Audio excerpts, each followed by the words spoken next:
This is going to be a video tutorial on how to enable or disable automatic updates in Windows 11.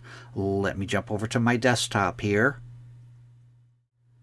I am on my desktop now. To enable or disable automatic updates, first thing you want to do is open up Settings. I'm going to go down to my taskbar down here, down to my little start icon. I'm going to right click on the start icon, and I'm going to go up to where it says Settings, and I'm going to click on Settings.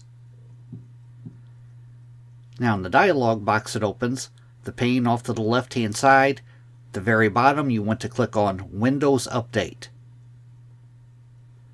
Then on the center pane, up towards the very top, it tells you if you're up to date or not.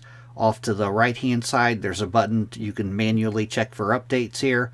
Down below that, it says get the latest updates as soon as they're available. If this is toggled on, then you're set up for automatic updates. If it's toggled off, you have disabled automatic updates. That is how to enable or disable automatic updates in Windows 11. Thanks for watching.